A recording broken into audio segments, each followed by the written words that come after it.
પ્રવીણ રામ અને રાજુ કરપડા બંને આમ આદમી પાર્ટીના નેતાઓ હંમેશા બંને ખેડૂતો મુદ્દે ખૂબ જ આક્રમક હોય છે. ખેડૂતોના મુદ્દે જ તેમણે આંદોલન કર્યું. 108 દિવસ જેલમાં રહ્યા. હવે પ્રવીણ રામના સાથી એવા રાજુ કરપડાએ અચાનક જ પાર્ટીમાંથી રાજીનામું આપી દીધું છે. નમસ્કાર, હું છું ચંદ્રિકા પુત્રી નિરાલી. હવે આ જ બાબતે પ્રવીણ રામે પણ પોતાની પ્રતિક્રિયા આપી છે. આવો સાંભળીએ પ્રવીણ રામે શું કહ્યું. નમસ્કાર મિત્રો, જય જવાન જય કિસાન. તાજેતરમાં રાજુભાઈ કરપડાના રાજીનામાના સમાચાર સાંભળીને હું વ્યક્તિગત રીતે ખૂબ દુઃખી છું. કારણ કે હળદર મુકામે મેં અને રાજુભાઈ બંનેએ ગુજરાતના ખેડૂતો માટે એક મજબૂત લડાઈ લડી, ગુજરાતના ખેડૂતો માટે એક મજબૂત અવાજ ઉઠાવવાનો અમે બંનેએ પ્રયત્ન કર્યો.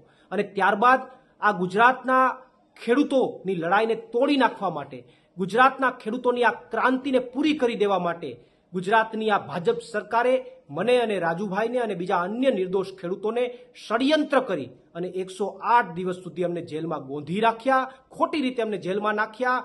જેલમાં પણ આ ભાજપની સરકારે અમને યાતનાઓ આપવામાં કંઈ બાકી ન રાખ્યું, અમને હેરાન કરવામાં કંઈ બાકી ન રાખ્યા, અમારી ઉપર પ્રેશર બનાવવામાં પણ આ ભાજપની સરકારે કંઈ બાકી ન રાખ્યું. અને એટલા માટે મને શંકા છે કે બીજેપીની આ પ્રેશર ટેકનિકના કારણે ક્યાંક અને ક્યાંક રાજુભાઈએ રાજીનામું આપ્યું હોય એવી મને શંકા છે. પરંતુ હજુ પણ અમારા પાર્ટીના તમામ નેતાઓ અને મારે પણ રાજુભાઈ કરપડા સાથે વાત થઈ નથી. અમે એમની સાથે જ્યારે વાત કરીશું ત્યારે અમને ચોક્કસથી યોગ્ય કારણ જાણવા મળશે, અને જ્યારે યોગ્ય કારણ જાણવા મળશે ત્યારે ચોક્કસથી અમે ગુજરાતની જનતા સામે એ યોગ્ય કારણ મૂકીશું.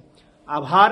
પ્રવીણ રામ, પ્રદેશ ફ્રન્ટલ અધ્યક્ષ, આમ આદમી પાર્ટી. તમે પ્રવીણ રામની વાતથી કેટલા સહેમત છો, શું વિચારો છો, કમેન્ટ કરીને જણાવો. અત્યાર માટે બસ આટલું જ. સમાચારને લગતી વધુ અપડેટ્સ માટે અમારી વેબસાઇટ www.gujaratplus.in પર પણ માહિતી મેળવી શકો છો. ધન્યવાદ.